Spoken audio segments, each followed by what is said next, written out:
Welcome back aspirants. सो जैसा कि हमने कल तक जो पढ़ाई की थी, लास्ट वीडियो में आपने जो देखा होगा, तो हमने अभी UP PCS R O A R O BPSC और क्या बोलते हैं आपका 71st जो बीपीएससी का एग्जाम है प्रीलिम्स का, और यूपी पीसीएस का जो अक्टूबर में आपका होने वाला एग्जाम है प्रीलिम्स का, उससे रिलेटेड जो हम करंट अफेयर्स को टारगेट कर रहे हैं। तो जैसा कि आप लोगों को एक तरीके का अंदाजा है, जिन लोगों ने करंट अफेयर पिछले साल या फिर इसके पहले जितने भी अटेम्प्ट्स दिए हैं, उसमें उन्होंने अगर करंट अफेयर्स को एक तरीके से देखा होगा, तो उनको ये आइडिया लग गया होगा कि जिस तरीके से मैंने इसको कंपाइल किया है, ये काफ़ी कुछ रेलेवेंट है। ठीक है। तो देखो, मैंने कल जो है अपना पहला वीडियो शूट करके जो है यूट्यूब पे डाला था। And the whole purpose of doing this कि ये मेरा खुद का एक एक्सरसाइज है। देखो, when I am recording this, अभी मैं ऑफिस से आया हूँ, पूरी तरीके से एग्जॉस्टेड हूँ, but I have certain targets to achieve. ठीक है, मैंने भी अपने दिन के कुछ कुछ गोल्स रख रखे हैं, जिसको मुझे साथ ही साथ करना भी है।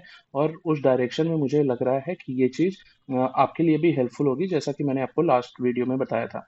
तो now I am going to revise it as well, और मैं इसको एक तरीके से बोल भी रहा हूँ, तो ये मेरे लिए भी हेल्पफुल है एंड आई होप कि ये आपके लिए भी हेल्पफुल होगा। ठीक है।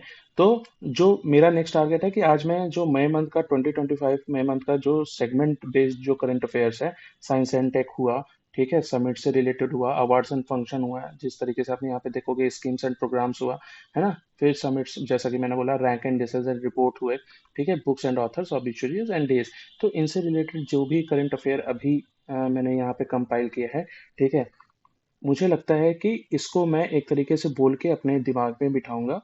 और साथ ही साथ when I am reading this out, ठीक है, इससे रिलेटेड जो फैक्ट्स मैं आपको सामने रख रहा हूँ, आई डोंट थिंक सो, मैंने अभी तक ऐसा देखा नहीं है। I have seen some videos जहाँ पे करंट अफेयर एक तरीके से बताते हैं लोग, और वो बहुत ही फैक्ट बेस्ड होता है। ठीक है, उसमें क्या चीज़ हमें रिटेन करनी है, किस तरीके से छोड़ना है। ये when you are saying some PDF, when you are saying some magazine, तो वहाँ पे, है ना, 200 300 वर्ड्स हैं।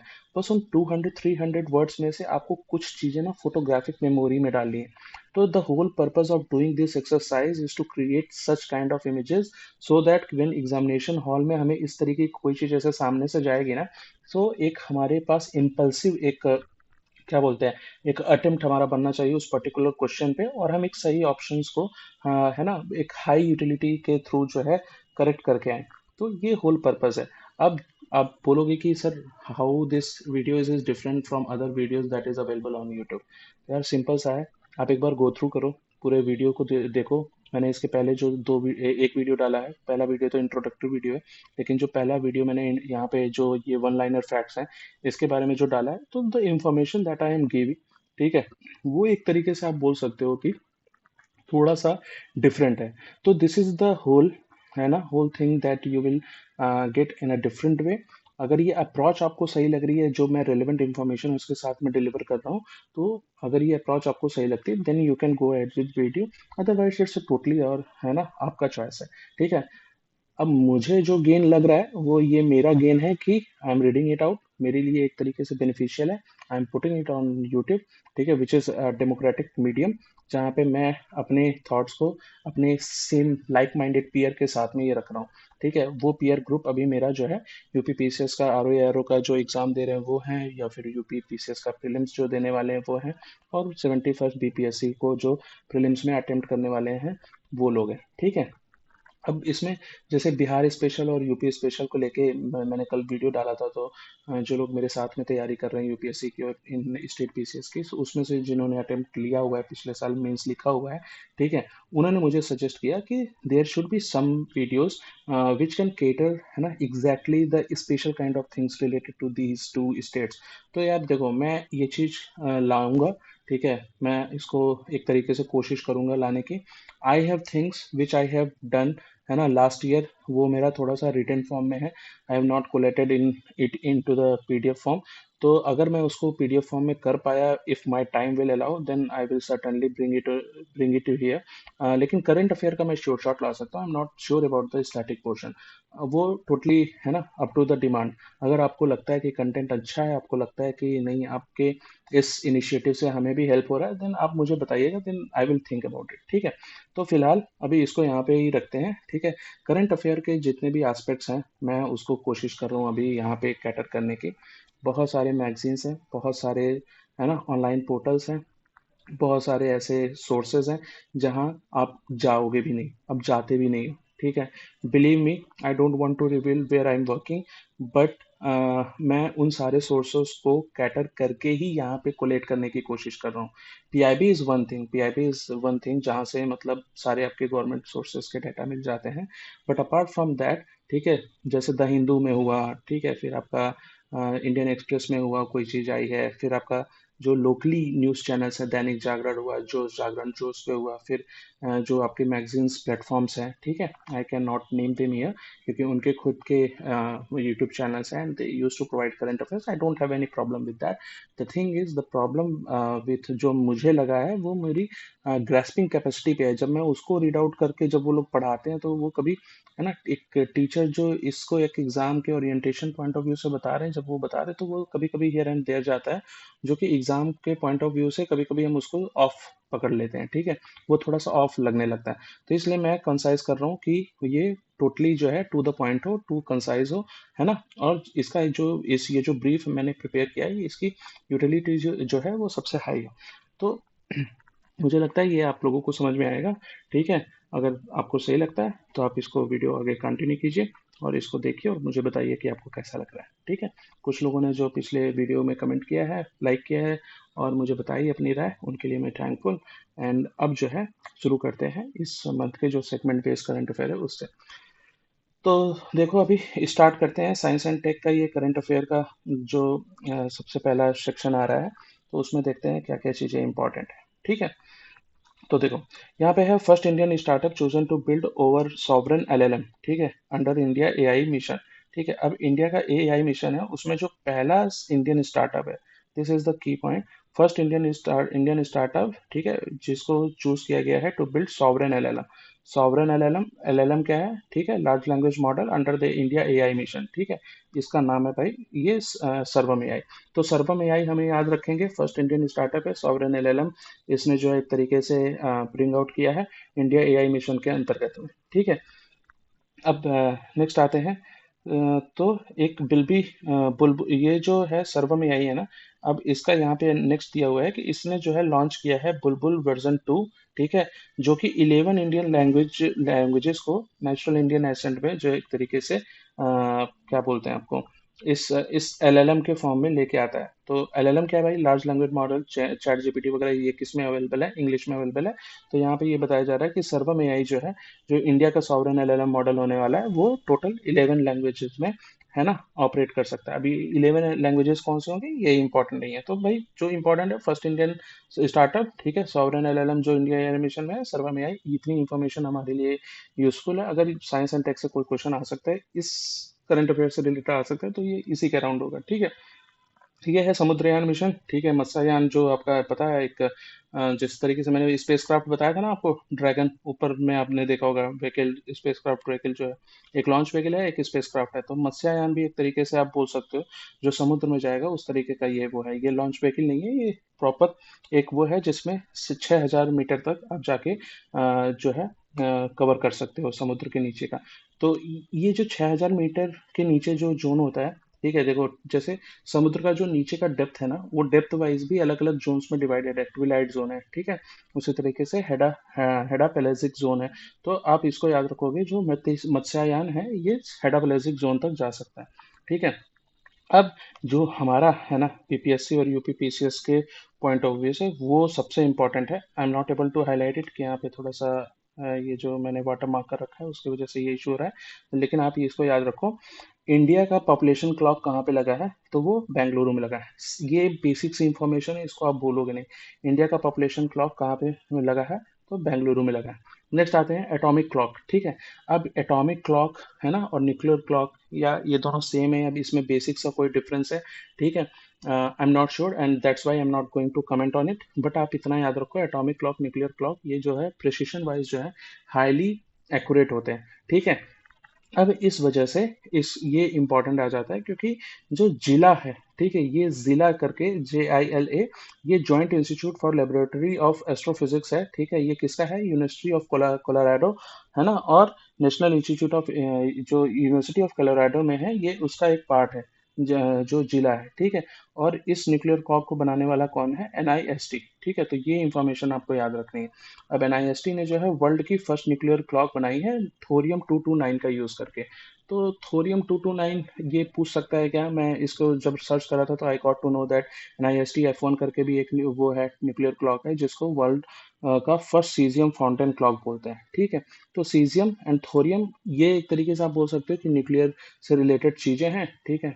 तो इनसे हम क्लॉक बना सकते हैं। तो ये दो एलिमेंट न्यूक्लियर क्लॉक में यूजफुल है, ठीक है। बट अगर आपसे पूछा जाए कि न्यूक्लियर क्लॉक एटॉमिक क्लॉक किसने बनाया है अभी रिसेंट में, तो this information is important. JILA, university of Colorado and NIST। तो ये इंफॉर्मेशन आपके लिए बस इम्पॉर्टेंट है, इतना आप अभी इसमें याद करके ले जाओगे, ठीक है। Sorry for the disturbance. Okay, next चलते हैं।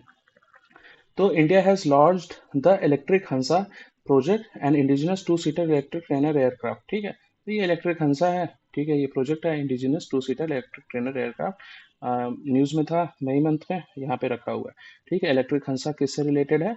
तो इलेक्ट्रिक हंसा रिलेटेड है two seater electric trainer aircraft, ठीक है। तो इतना आपको इन्फॉर्मेशन यहाँ पे रिटेन करनी है। नेक्स्ट है Assam debut of AI anchor Ankita. अब यहाँ पे देखो, असम ने जो है ना ये AI एंकर अंकिता लाई। अब देखो AI काफी न्यूज में है, तो फर्स्ट AI, ये AI रोबोटिक्स, AI दिस है ना, बहुत सारी चीजों में AI का न्यूज आप में आएगा, ठीक है। अब यहाँ पे आता है AI एंकर, मतलब कोई एक न्यूज चैनल होगा, कोई एक न्यूज एजेंसी होगी जहाँ पे कोई एक एंकर है जो एक AI एंकर के तौर पे किसी गवर्नमेंट ने जो है अपने लॉन्च किया है। तो वो है आसाम बेस्ड AI एंकर जिसका नाम है अंकिता। तो ये इंफॉर्मेशन आपको एक तरीके से दिमाग में रखनी है। देखो ये दो तीन क्वेश्चन ही इंपॉर्टेंट है। आसाम का AI एंकर, एटॉमिक जिला का ये इंस्टीट्यूट, ठीक है। पॉपुलेशन क्लॉक बेंगलुरु, ठीक है। और ये सर्वम AI एक तरीके से आपका फर्स्ट स्टार्टअप है जिसने इंडिया का सॉवरेन LLM बनाने की कोशिश की है इंडिया AI मिशन के अंतर्गत में, ठीक है। अब ये दो इन्फॉर्मेशन आपने अगर देखा हुआ है ना, सुंदर पिचाई जो कि एक इंडियन है, ठीक है, IIT खड़गपुर से, उन्होंने जो है गूगल बीम और एक IO लॉन्च किया था, ठीक है। आपने अगर उस पूरे उसको क्या बोलते हैं प्रेस कॉन्फ्रेंस को देखा होगा तो आपको ये इन्फॉर्मेशन वहाँ पे मिली होगी। तो Google beam the latest evolution project of Starline AI powered 3D video and light field display.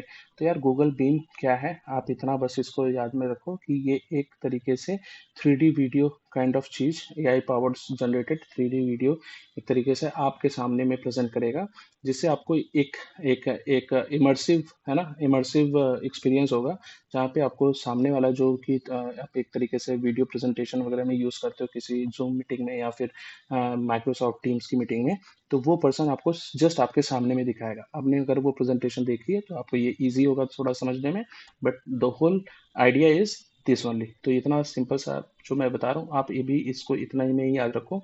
Google beam है, ये आपका गूगल का 3D वीडियो एक इमर्सिव एक्सपीरियंस देने के लिए AI बेस्ड एक प्रोग्राम है, ठीक है। प्रोजेक्ट का नाम है स्टारलाइन, ठीक है। बस इसको देख सकते हो, अदरवाइज नहीं, गूगल का है, बस इतना याद रखना है, ठीक है। AI मैट्रिकोशा भी, ये भी गूगल का डीप थिंक है, ठीक है। अब डीप थिंक क्या है, डीप मशीन लर्निंग क्या है, ML क्या है, ठीक है। ये सब यार UPSC में आता है, यहाँ पे वन लाइनर फैक्ट के थ्रू में आएगा। AI मैट्रिकोशा आपको याद रखनी है। गूगल ने deep think multi layered AI ecosystem launch किया, उसका नाम क्या है, ऐसा पूछ देगा। तो आपको लिखना, आपको वहाँ पे AI मैत्री कोशा याद रखना, मैत्री योशका। अब ये मैत्री योशका ना एक डॉल टाइप की है, ठीक है। तो बस इतनी ही इंफॉर्मेशन आपको देखनी है और ये आपको उस टाइम पे याद आएगा। मैत्री योशका ये एक तरीके से डॉल है, आपको इसको सर्च करोगे तो आपको दिख जाएगा। गूगल पे आप एक बार इसको सर्च करके भी देख लेना। आई फॉरगॉट टू है ना इंक्लूड दिस इमेज, मुझे edit करना चाहिए था, बट ये दोनों इन्फॉर्मेशन मुझे लगी कि टू जनरिक है। अगर गूगल आएगा ऑप्शन में आप मार दोगे, इतना कोई इंपॉर्टेंट नहीं है। ये प्रोजेक्ट स्टारलाइन, AI मैत्री योश का, ठीक है। बस इतना याद रख के रखो, ये डॉल है एक तरीके से, ठीक है। उसका उसका उसका एक इमेज देके है ना IO के लॉन्च में इसको गूगल के जो अभी के CEO हैं सुंदर पिचाई सर ने उन्होंने इसको दिखाया था वहाँ पे, ठीक है। नेक्स्ट सेगमेंट आते हैं स्कीम्स एंड, हाँ, इस साइंस एंड टेक में इतना ही रेलिवेंट लगाया। बहुत सारी इंफॉर्मेशन थी, UPSC स्पेसिफिक ज़्यादा होता है जब भी कोई मैगजीन या फिर ये सब हम देखते हैं। जितने भी गूगल न्यूज़ वगैरह पे इन सब पे है, तो वो तो काफ़ी है ना इन डेप्थ एनालिसिस बेस्ड है ना, उन सब पे होता है। बट यहाँ पे वो इम्पोर्टेंट नहीं है, ठीक है। तो अभी नेक्स्ट आते हैं स्कीम्स एंड प्रोग्राम्स में। तो देखो मिनिस्ट्री ऑफ पंचायती राज ने लॉन्च किया है पाई 2.0, ठीक है। PAI 2.0, PAI 2.A से, पी से पंचायती राज आपको याद रहना चाहिए। ठीक है, अभी इसमें क्या है, ग्राम ग्राम पंचायत लेवल पे लोकलाइज सस्टेनेबल डेवलपमेंट गोल्स। ठीक है, अब ये LSDGs क्या है, तो देखो लोकलाइज सस्टेनेबल डेवलपमेंट गोल्स। अब देखो हमारे पास जो है ना सस्टेनेबल डेवलपमेंट गोल्स आपको पता है। ठीक है, सस्टेनेबल डेवलपमेंट गोल्स, अच्छा ये पहली बार किससे आया, ठीक है, इसका इसका इससे रिलेटेड क्वेश्चन पूछा हुआ है। ठीक है, तो एक बार ना आप उसको देख लेना, कोई कॉन्फ्रेंस है या फिर कोई लीग है ना, जिसमें इसकी पहली बार अवधारणा बनी थी, है ना, अर्थ समिट में पहली बार एसडीजी आया था, पहले इसके पहले क्या था। ठीक है, 2015 के बाद हमें ये एसडीजी को अचीव करने का क्या सेट मिला है। ठीक है, पेरिस एग्रीमेंट क्या है, तो एसडीजी के अराउंड ये सारी इंफॉर्मेशन आपकी बेसिक इन्वायरमेंट और उससे रिलेटेड, इकोलॉजी से रिलेटेड आपको होनी चाहिए। ठीक है, उसके बाद अब ये जो चीज़ मैं बता रहा था लोकलाइज्ड एसडीजी डेवलपमेंट गोल्स क्या है, तो देखो जो मैं कल नीति आयोग का आपका प्रोग्राम का बता रहा था ना, ऊपर में नीति आयोग एडीपी एबीपी और ये सारी चीज़ें, तो जो हमारे तो एक एनडीसी होता है, नेशनली डिटरमाइंड कमिटमेंट्स। एनडीसी जो होता है नेशनली डिटरमाइंड कमिट, हाँ ये भी आप बता सकते हो कि ये जो एनडीसी हमने कमिट किए हैं ये कौन से कॉन्फ्रेंस में, सीओपी में किए हैं, ग्लासगो है क्या, या COP26 है, COP27 है, 28 है, 29 या 21 है। ठीक है, आप ये देखें 21 कौन सा था, आप ये भी बताना। ठीक है, तो ये सभी आप देखो बैक जो ट्रेस मैं आपको कर रहा हूँ, 21, 28, 27, 26। ठीक है, तो इसमें कुछ कुछ चीजें ना इंडिया ने कमिट की हुई हैं, तो जाके इसको एक बार देखना। ठीक है, क्वेश्चन यहाँ से बनते हैं, एसडीजी से बन जाते हैं क्वेश्चन, कब आया था, क्यों आया था, पहली धारणा क्यों हुई थी। ठीक है, कहाँ पे हुई थी। ठीक है, अर्थ समिट में क्या हुआ था, पेरिस एग्रीमेंट में क्या हुआ था, ग्लासगो कॉन्फ्रेंस में क्या हुआ था। ठीक है, दोहा कॉन्फ्रेंस में क्या हुआ था, इस तरीके से। तो कुछ कुछ प्रोटोकॉल्स है, कुछ कुछ एग्रीमेंट्स है, वो जाके देख लेना। लोकलाइज सस्टेनेबल डेवलपमेंट गोल्स, ये जो है इसको एसडीजी को इम्प्लीमेंट करने का काम नीति आयोग का है, और उसी के एक तरीके से इम्प्लीमेंटेशन के फेज में एडीपी और वीपी इन सब की अवधारणा हुई है।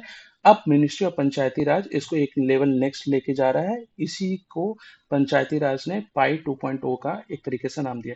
इतनी इंफॉर्मेशन से आपके दिमाग में ये चीज बैठ जाएगी, आप इसको लेके आगे चलना। ठीक है, अभी ये क्वेश्चन आएगा किसका, किस मिनिस्ट्री का है, तो लोकलाइज्ड एसडीजी होगा, तो आप मिनिस्ट्री ऑफ पंचायती राज मारोगे। अदरवाइज ऐसा कुछ इंफॉर्मेशन क्वेश्चन पूछेगा एसडीजी का, तो नीति आयोग का आएगा, नीति आयोग का नाम मारोगे। अब अगर ये इन्फॉर्मेशन अभी आपके पास नहीं होती, तो आप एसडीजी इंडेक्स, आपको नीति आयोग का पता है, आपको पता है कि नीति आयोग जो है नोडल एजेंसी है एसडीजी से वो लेके, तो आप अब तक एसडीजी के ऊपर कोई क्वेश्चन आता तो आप नीति आयोग मार के आते हैं। ठीक है, नेक्स्ट आते हैं जन सुरक्षा अभियान। अब ये देखो, ये जो जन सुरक्षा अभियान में 3 स्कीम्स थी, प्रधानमंत्री जन जीवन क्या बोलते हैं बीमा योजना, फिर प्रधानमंत्री सुरक्षा बीमा योजना और अटल पेंशन योजना। ठीक है, अब इन सबको नया 10 साल कंप्लीट हुए, क्वेश्चन पूछ सकता है कि ये कब लॉन्च हुए थे, तो बस सीधा सा है, यहाँ पे आपको पता है अब 10 साल कंप्लीट हुए हैं, तो 2015 में लॉन्च हुआ था। ठीक है, अच्छा अटल पेंशन योजना क्या गवर्नमेंट एम्प्लॉयज को मिलती है, अटल पेंशन योजना, है ना, उसके बाद यूपीएस फिर एनपीएस, है ना, ओपीएस, इन सब में क्या डिफरेंस है। ठीक है, क्या कोई ऐसी पेंशन स्कीम्स है जो स्ट्रीट वेंडर्स के लिए है या फिर नॉन फॉर्मल सेक्टर्स में है कोई, उनके लिए है। अटल पेंशन योजना में कितना है, दिव्यांग और स्पेशली, है ना, एबल्ड पीपल्स के लिए क्या किसी तरीके की योजना है पेंशन से रिलेटेड, विधवा पेंशन के से रिलेटेड कुछ योजना है, तो ये सब ना पेंशन से इर्द गिर्द चीजें हैं। ठीक है, लेकिन अटल पेंशन योजना एनपीएस ओपीएस और यूपीएस। ठीक है, कई लोग तो यार गवर्नमेंट एग्जाम का सबसे मेजर जो एक तरीके से जो आप गवर्नमेंट एम्प्लॉयज होंगे, अगर आप उनसे बात करोगे तो दे रियली रिग्रेट कि ओपीएस खत्म हो गया है। ठीक है, तो यूपीएस और एनपीएस, है ना, उसमें भी अगर आप देखोगे तो अब गवर्नमेंट कई तरीके से कैटर करने की कोशिश कर रही है कि लोग यूपीएस पे ट्रांसफॉर्म हो, है ना, एनपीएस को, एनपीएस है, एनपीएस में लोगों को लगता है कि they will not get the exact return, there is a lot of uncertainty based on the market. But आप देखो कि क्या है, इंडिया का फ्यूचर क्या है, 2047 तक we are targeting for 30 trillion. पढ़ते हो कि नहीं पढ़ते हो, 2047 का जो हमारा विजन है, उस विजन में हम कितने कितने की कितने उसके क्या बोलते हैं, एक तरीके से इवोल्यूशन जो वैल्यूएशन जो होता है उसमें कितने ट्रिलियन की इकोनॉमी हम बन जाएंगे। तो वेदर इट इज 5 ट्रिलियन और 30 ट्रिलियन, 5 ट्रिलियन है तो कब तक का है, 30 ट्रिलियन है तो 2047 है। ठीक है, तो 30 ट्रिलियन इकोनॉमी बढ़ने के लिए आपका जो सारे सेक्टर्स है ना उसको बूम करना पड़ेगा, आपके मार्केट को बूम करना पड़ेगा, आपके पूरे इकोनॉमी को बूम करना पड़ेगा।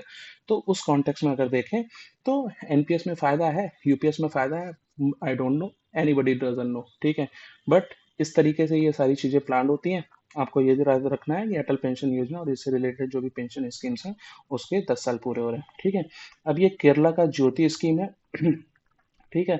तो ये किसको भाई एम करता है टू इनरोल माइग्रेंट चिल्ड्रन, ठीक है, इनटू आंगनवाड़ी, ठीक है। अब इतना ही आपको याद रखना है, ज्योति स्कीम जो है वो माइग्रेंट माइग्रेंट चिल्ड्रन को आंगनवाड़ी और पब्लिक स्कूल से इनरोल करने की बात करता है। ठीक है, केरला में जितने भी माइग्रेंट्स लोग हैं जो बाहर से जाते हैं वहाँ पे अपॉर्चुनिटी की तलाश में, ठीक है, वहाँ के टी गार्डन्स में, वहाँ पे कॉफी गार्डन्स में, या फिर वहाँ की जो टूरिज्म से इंडस्ट्री है, या फिर अदर जो लोकल इंडस्ट्री है, तो केरला का एजुकेशन सिस्टम बहुत अच्छा है। तो उन्होंने ये क्या काम किया है, उन्होंने ये कोशिश करी है ज्योति स्कीम के तहत कि अब हम जो बाहर के माइग्रेंट वर्कर्स हैं उनको भी लेके आएंगे आंगनवाड़ी और पब्लिक स्कूल के इकोसिस्टम में। ठीक है, ये सेगमेंट में मुझे ये तीन चीज़ें इंपॉर्टेंट लगी। और बाकी यूपी स्पेसिफिक, बिहार स्पेसिफिक ऐसा कोई स्कीम यहाँ पे अभी नहीं था, तो मैंने यहाँ पे नहीं रखा है। अभी मैंने नेक्स्ट ईयर का जो नेक्स्ट मंथ का अभी मैंने वो किया है, ठीक है, मैं कंपाइलेशन उसमें मेरे पास हैं, ठीक है, कुछ कुछ स्कीम्स जो मुझे दिखी हैं वो मैंने यहाँ पे नोट किया है। बट ठीक है, उसके बारे में हम बात करेंगे, उसके बारे में हम नेक्स्ट में बात करेंगे जब अप्रैल मंथ का आएगा, तो वहाँ पे हम देखेंगे। उसमें बिहार की भी स्कीम्स हैं नीतीश कुमार द्वारा, और यूपी गवर्नमेंट की कुछ कुछ स्कीम्स हैं, एक्सप्रेस वे लॉन्च हुआ है ना, गोरखपुर लिंक एक्सप्रेस वे, ये सारी चीज़ तो वहाँ पे मैंने उसको कोलेक्ट करके रखा है। ठीक है, अभी इस मई मंथ में इतनी कुछ स्कीम्स थी टेस्ट स्पेसिफिक, वो मैंने यहाँ पे डाल दिया है। इससे ज़्यादा ज़्यादा नहीं पढ़ना है। ज्योति याद रखेंगे, इन तीनों को वो रखा है, पाई को याद रखेंगे, और इससे एसडीजी और नीति आयोग का क्या रिलेशन है उसको याद रखेंगे। ठीक है, बाकी कुछ बैक ट्रेसिंग जो मैंने आपको बताई वो आप देख लेना। ठीक है, अब आते हैं new appointments country head and organisation chief. अब देखो यहाँ पे ना, ये पूरा जब मैं इसको पूरा एक वीडियो को जब सारे मंथ्स का करंट अफेयर हम कोलेक्ट कर लेंगे तो ये इंफॉर्मेशन बहुत बड़ी हो जाएगी। तब तक बहुत सारे लोग आ जाएंगे, बहुत सारा इंफॉर्मेशन यहाँ पे आ जाएगा। तो आपको यहाँ पे थोड़ा सा फोकस करने की जरूरत है। ठीक है, और इसको एक तरीके से इनके नाम को खोज के एक बार इनकी पिक्चर्स देख लेना, तो आपके दिमाग में वो चीज़ आ जाएगी। ठीक है, अब इसमें जो इम्पोर्टेंट है वो मैं यहाँ पे आपको हाईलाइट करके रखता हूँ। ठीक है, और मैंने इसको बोल्ड भी किया हुआ है। तो सालिम सालिम सालिम सलेह बिन बराक, ठीक है, as the new prime minister of Yemen. ठीक है, यमन के एक नए जो है प्राइम मिनिस्टर अभी बने हैं। अनीता आनंद है, ये कनाडा से। अब देखो मैंने बोल्ड किया, मैंने एक बार इसको नोट मेकिंग के टाइम पे करा था, तो मुझे पूरा सेंटेंस पढ़ने के पहले ही मुझे याद हो गया। तो यार ये एक्सरसाइज अगर आप भी कर रहे हो ना, आप भी मेरे साथ साथ एटलीस्ट इसको एक बार देखते जा रहे हो ना, तो आपके लिए इंफॉर्मेशन बहुत ही क्रुशियल भी है और ये आपको याद भी हो जाएगी। अब यहाँ पे क्वेश्चन को पूछ सकता है कि इंडियन ओरिजिन पॉलिटिशियन जिनको अभी कनाडा में फॉरेन मिनिस्टर बनाया गया है, अब ये नाम वहाँ पे पूछ लेगा। ठीक है, आ सकता है भाई बीपीएससी में, यूपी पीसीएस आरओ में, क्योंकि इंडियन ओरिजिन के कनाडा में, कनाडा के साथ हमारे रिश्ते ऐसे भी थोड़े से डिसमेंटल हुए हैं, थोड़े से क्या बोलते हैं, डिग्रेड हुए हैं।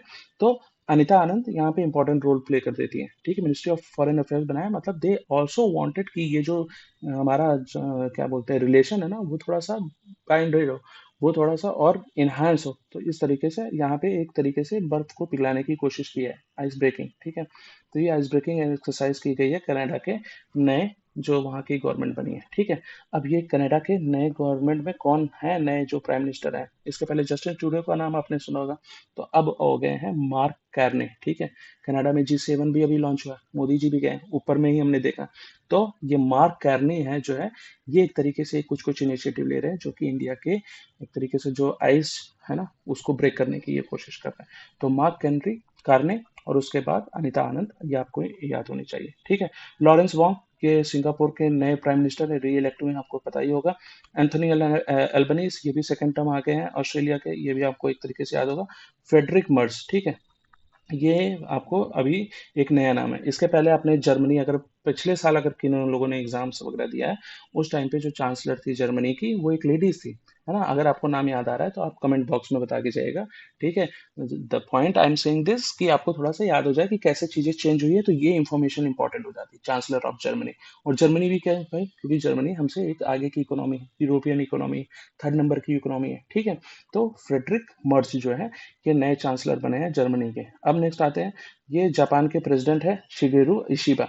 तो जापान के नए प्रेसिडेंट है शिगेरू इशिबा, ये इंफॉर्मेशन आपके लिए इंपॉर्टेंट हो जाएगी, इनको भी आप याद रखिएगा। ठीक है, इशिबा को मैं हाईलाइट करता हूँ। इंडोनेशिया के नए प्रेसिडेंट प्रबोवो सुबियांतो, ठीक है, प्रबोवो सुबियांतो, ठीक है, इनका आप याद रख लेना। इंडोनेशिया के साथ हमारे रिलेशन काफ़ी मैटर करते हैं। इंडोनेशिया काफ़ी एक साउथ ईस्ट एशियन कंट्रीज में इंपॉर्टेंट रोल भी प्ले करता है। Indonesia, Singapore, Indonesia one of the, ठीक है, सबसे लार्जेस्ट कंट्री है वहाँ पे, क्या बोलते हैं आपका, साउथ ईस्ट एशिया में। तो प्रबोवो सुबियांतो और लॉरेन वोंग सिंगापुर के हैं, सुबियांतो यहाँ के हैं, ठीक है। वियतनाम का किसी को नाम याद है? वियतनाम के कौन से वो हैं? ठीक है, अभी साउथ ईस्ट एशियन में कुछ कंक्लूड हुआ है। कौन सा समिट कंक्लूड हुआ है? अगर इस मंथ में नहीं होगा बट पीछे के मंथ में होगा, ठीक है, मैं वहां पे लाऊंगा, ठीक है, लाओ पीडीआर भी एनटीएम, ठीक है।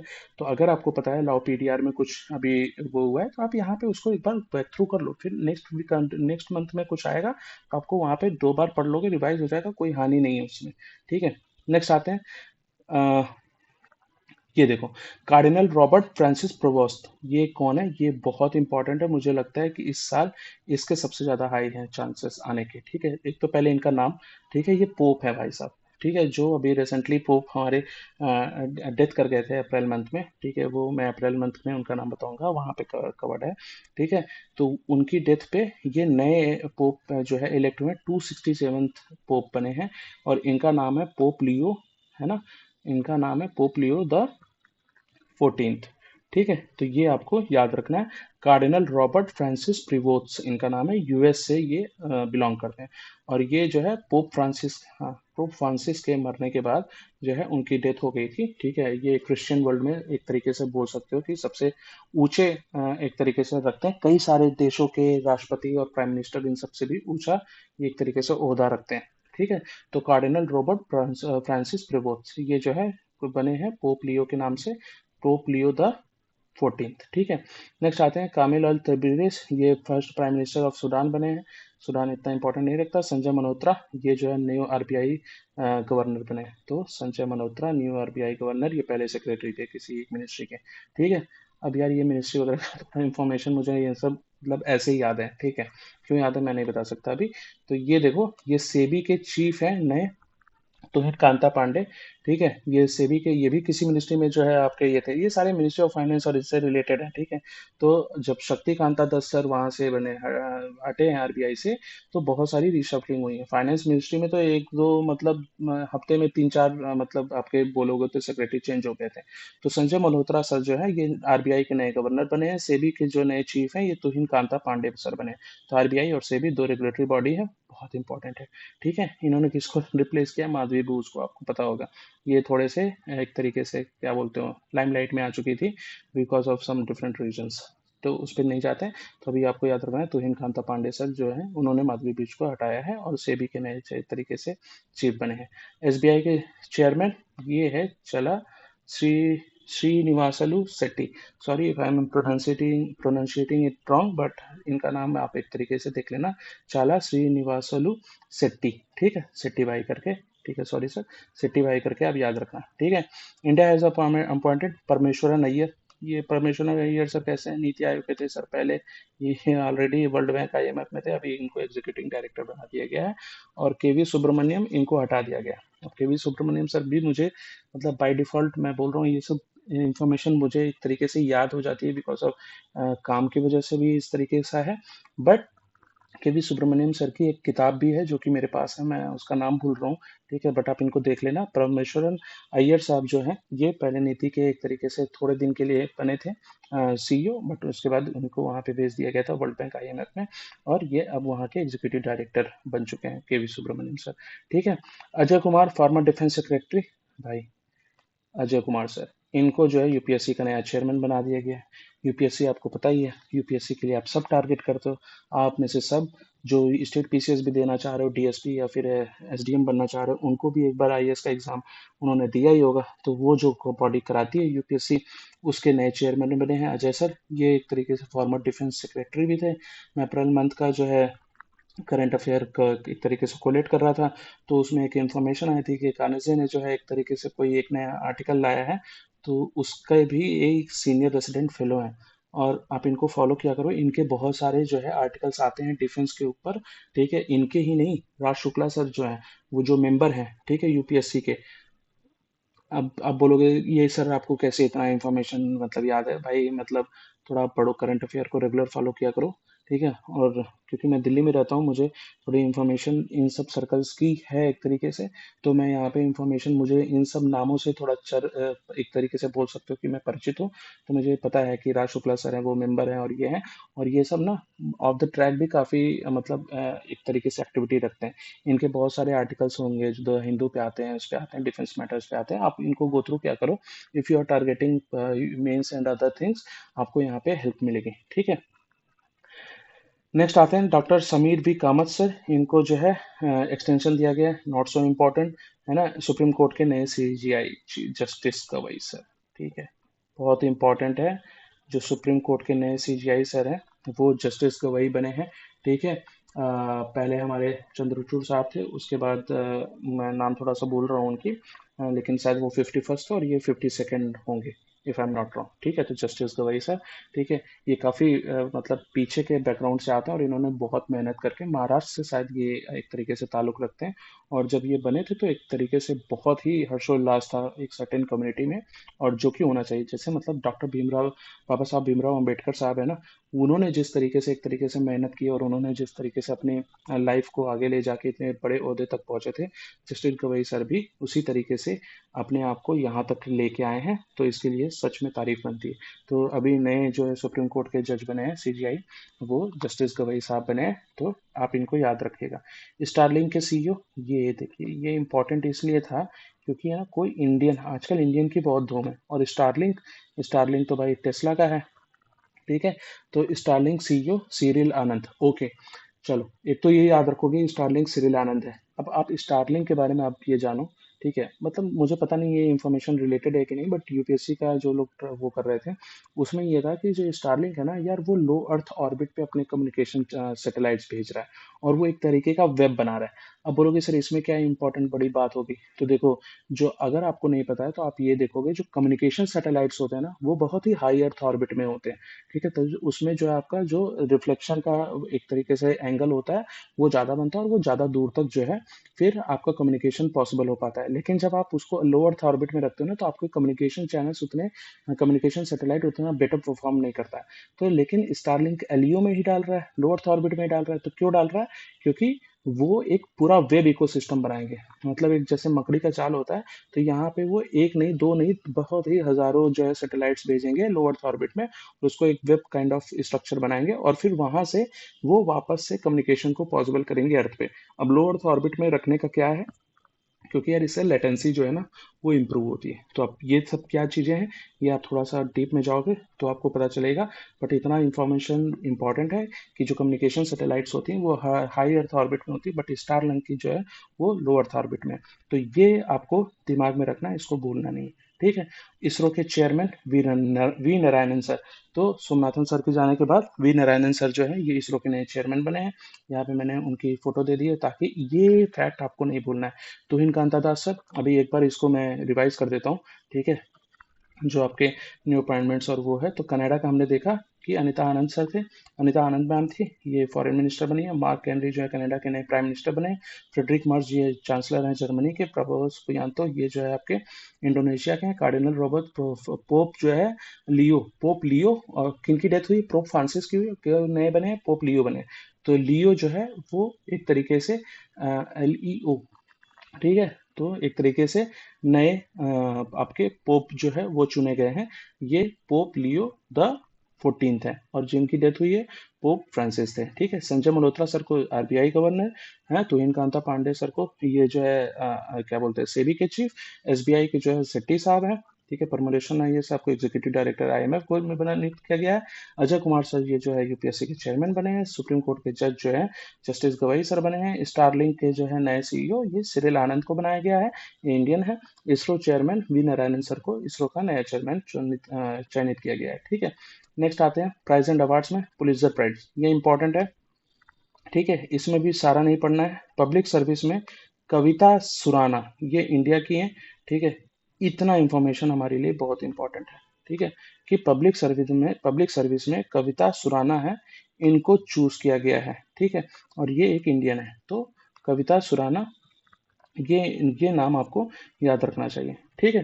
बाकी आप भूल जाओगे, कोई इंपॉर्टेंट नहीं है। पुलित्जर प्राइज बहुत सारे सेगमेंट्स में होता है, मैंने यहाँ पे नाम रखा है, बट आपको ये इंपॉर्टेंट है, कविता सुराना पब्लिक सर्विस में मिला है। ठीक है। एक और चीज है, ब्रेकिंग न्यूज फोटोग्राफी। ये फोटोग्राफी डग मिल्स को मिला है, न्यूयॉर्क टाइम्स के, जिन्होंने ट्रम्प असोसिनेशन अटेम्प्ट्स को एक तरीके से फोटोग्राफ किया था। ठीक है। तो जो ट्रम्प साहब को एक गोली थी जो छू के निकल गई थी, ठीक है, एक तरीके से आप बोल सकते हो वो मिराकल मूवमेंट था ट्रम्प और अमेरिकन प्रेसिडेंशियल इलेक्शन में। तो वहाँ पे डॉ मिल्स जो है, इन्होंने न्यूयॉर्क टाइम्स से इसको एक तरीके से फोटोग्राफ किया था, उसको डॉक्यूमेंट किया था। नेक्स्ट आते हैं, ये 2025 यूनेस्को का, ठीक है, वर्ल्ड प्रेस फ्रीडम प्राइज, ये ले प्रेंसा निकरगुआ का ओल्डेस्ट न्यूज़पेपर है, इसको मिला है। इतना इंपॉर्टेंट ये न्यूज़ नहीं है। 58वां ज्ञानपीठ अवार्ड ये गुलजार साहब को मिला है, और ये रामभद्राचार्य साहब को मिला है। मुझे लगता है कि ये थोड़ी सी ओल्ड हो चुकी है, क्योंकि पिछले साल भी जिन लोगों ने जनवरी में यूपी पीसीएस वगैरह दिया होगा उनको ये इन्फॉर्मेशन याद होगी। तो ये आप यहाँ से याद कर लो कि गुलजार साहब और रामभद्राचार्य साहब को 58th ज्ञानपीठ अवार्ड मिला हुआ है। तो ये अवार्ड के सेक्शन में मैंने यहाँ पे डाल दिया था, अगर मुझे कहीं पे दिखा रहा होगा तो। ठीक है। इंटरनेशनल बुकर प्राइज 2025, ये बानू मुश्ताक मैम है। ये इंपॉर्टेंट क्वेश्चन है, ये बहुत हाई चांसेस आ सकता है, बुकर प्राइज पूछता भी है, इसलिए मैंने यहाँ पे इनकी फोटो भी लगाई है। ठीक है। तो आप इनको याद रखना है, बानू मुश्ताक मैम है, इनकी एक किताब है हर्ट लैम्प, उसके लिए इनको जो है इंटरनेशनल बुकर प्राइज का अवार्ड 2025 का मिला है। ठीक है।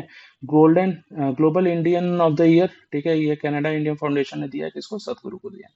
इतना इंपॉर्टेंट नहीं है, कनाडा इंडियन फाउंडेशन ने global Indian of the year सदगुरु को दिया है, इतना याद रखना है। अवार्ड्स एंड प्राइजेस में इतनी इन्फॉर्मेशन आपके लिए इनफ है। ठीक है। नेक्स्ट आते हैं वाट्स। ठीक है, ये वर्ल्ड एयर ट्रांसपोर्ट समिट था। ठीक है, इंटरनेशनल एयर ट्रांसपोर्ट एसोसिएशन ने न्यू दिल्ली में मार्क किया था, कोई इतना इंपॉर्टेंट नहीं है। विक्स इंडिया 2026 हैदराबाद में हुआ था। ठीक है, ये हैदराबाद में होगा। ठीक है। तो ये एक इंफॉर्मेशन है, विंग्स इंडिया, ये एयर से रिलेटेड है। ठीक है। तो ये कहाँ पे इस बार होने वाली है, हैदराबाद में होगी। लास्ट शायद तमिलनाडु या चेन्नई में हुई थी, जहाँ पे कुछ एक तरीके से मिसहैप हो गया था, if I am not sure, but अभी नेक्स्ट कहाँ पे होगी, हैदराबाद में होगी। ठीक है। इंटरनेशनल टी डे कन्वेंशन, ये इंटरनेशनल टी डे पे बेसिस पे 2025 में न्यू दिल्ली में हुआ था। ठीक है। नेक्स्ट आते हैं रैंक एंड इंडिसेस पे, इतना ही है, इतना ही याद रखना है। ठीक है। अवार्ड में भी, समिट में भी, समिट में बस 2026 में हैदराबाद में होगा। नेक्स्ट आते हैं रैंक एंड इंडिसेस। थोड़ा देखो 40 मिनट्स का वीडियो हो चुका है, ठीक है, बट हम इसको एक्सटेंड करके खत्म करेंगे, ज़्यादा इसको वो नहीं करेंगे। ठीक है। नेक्स्ट डे पे हम लेके आएंगे अप्रैल मंथ का, तो देख लेते हैं। 2 पेज और है, ज़्यादा टाइम नहीं लगेगा। ठीक है। Rack and indices and reports में फोर्ब्स का डब्ल्यू पावर लिस्ट में गीता गोपीनाथ है। ठीक है, ये डब्ल्यू पावर मतलब वुमेन पावर। ठीक है। अब इसमें दो इंपॉर्टेंट है, एक तो मनु भाकर, ये इंटरनेशनल स्पोर्ट्स पर्सन है, यहाँ पे मैंने हाईलाइट कर रखा है, पढ़ लीजिएगा। पायल कपाडिया, ये देखिए, ये ना एफ की एक तरीके से फिल्म मेकर है। ठीक है, जिनको अभी हाल ही में ना कैंस में भी वो मिला था शायद। ठीक है। और इनकी ये इम्पोर्टेंट जो इन्फॉर्मेशन है, all we imagine as a light, ठीक है, इसके लिए इनको एक अवार्ड मिला था केन्स में, पायल कपाडिया जी को। ठीक है, ये अवार्ड विनिंग फिल्म मेकर है। ठीक है। तो ये दो इन्फॉर्मेशन आप एकदम ही याद में रखेंगे। ठीक है। बाकी के जो नाम है, इनको एक तरीके से फोर्ब्स के डब्ल्यू पावर लिस्ट में रखा गया। गीता गोपीनाथ को आप जानते हो, आईएमएफ की हैं। हाँ, बाकी पायल कपाडिया मैम को आप याद रखोगे, अवार्ड विनिंग फिल्म मेकर है। ठीक है। एफ टी आई आई अगर आप जानते हो, कई लोग हो तो आप जानते होगे, एफ टी आई आपका पुणे में है। ठीक है। World justice project release the rule of law index in which India rank 79। तो ये रैंक है, इंपॉर्टेंट है। रूल ऑफ लॉ इंडेक्स में इंडिया को 79th रैंक मिली है वर्ल्ड जस्टिस प्रोजेक्ट के रिपोर्ट में। ठीक है। ये इंफॉर्मेशन है, कैसे भी करके इसको रटो, जो भी करो। 79 पोजीशन है रूल ऑफ लॉ में, रूल ऑफ लॉ में 79 पोजीशन है इंडिया की। ठीक है। ह्यूमन डेवलपमेंट इंडेक्स में इंडिया नाउ रैंक 130। ठीक है। तो इंडिया जो है अभी 130 पोजीशन पे आ गया है। ठीक है। और इसने जो है एक तरीके से अपना इम्प्रूव किया है इंडेक्स, जहाँ पे ये 130 से 133 से 130 पोजीशन पे आ गए। और ये कौन निकालता है, यूएनडीपी निकालता है। ठीक है। तो यूएनडीपी निकालता है, ह्यूमन डेवलपमेंट इंडेक्स, इनकी एक रिपोर्ट होती है ह्यूमन डेवलपमेंट रिपोर्ट, उसमें जो है इंडिया 130 पे है। तो 130 इंफॉर्मेशन याद रखेंगे, 79 याद रखेंगे। Theme of the human development report जो थी, ये यूएनडीपी निकालती है, matter of choice, people and possibility in the age of AI. देखो भाई, एआई एआई एआई, हर जगह एआई, कुछ भी वर्ड होगा एआई। ठीक है। तो एआई यार बहुत मतलब एक तरीके से बजवर्ड है अभी। ठीक है। तो a matter of choice, peoples and possibility in the age of AI, ये यूएनडीपी की रिपोर्ट है। ठीक है। अब ये जो इंडेक्स है, इसमें टॉप 3 है, आइसलैंड, नॉर्वे एंड स्विट्जरलैंड, सबका स्कोर ये है। तो आइसलैंड है, ये पहले पे है। तो ह्यूमन डेवलपमेंट इंडेक्स में इंडिया का रैंक कितना है, 130। ठीक है। और टॉप 3 कौन से हैं, तो top 3 Iceland, Norway and Switzerland है। आइसलैंड उसमें पहला है। ठीक है। इंडिया जो है 108 से 102 पोजीशन पे आ गया है। ठीक है। इन जेंडर इनइक्वालिटी इंडेक्स में। ठीक है। तो क्या बोलते हैं आपका, ग्लोबल जेंडर इनइक्वालिटी इंडेक्स में इंडिया की रैंक अभी कितनी हो गई है, 102 हो गई है। ठीक है। तो ये चीज़ आप याद रखिएगा। आइए ये मतलब इंडिया एनर्जी जो इंटरनेशनल एनर्जी एजेंसी है, ग्लोबल मीथेन ट्रैकर उसकी है। तो ये एक रिपोर्ट का मैंने यहाँ पे डाला है कि ये किसके द्वारा आती है। तो ये कभी कभी ये क्वेश्चन पूछ सकता है कि ये पर्टिकुलर रिपोर्ट किससे रिलेटेड है। तो ये भाई आईईए इससे रिलेटेड है। ठीक है, एनर्जी एजेंसी। ठीक है।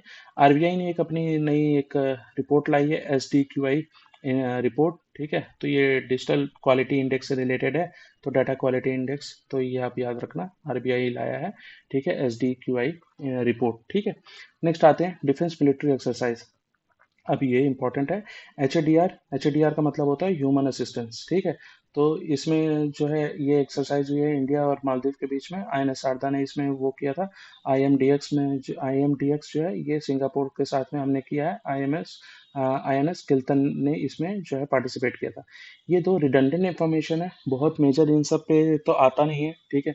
बट अभी आप याद रख लेना। लेकिन जो कुछ आगे एक तो इंफॉर्मेशन और इम्पोर्टेंट है, अप्रैल मंथ में आक्रमण करके और इन सब तरीके की एक्सरसाइज का नाम है, वो इम्पोर्टेंट हो जाता है। बट यहाँ पे अगर आपको देता है I M D E x Asia 2025 Singapore में हुआ था। ठीक है। आई एन एस किल्तन ने वहाँ पे एक तरीके से पार्टिसिपेट किया था। Table top exercise quad countries का है।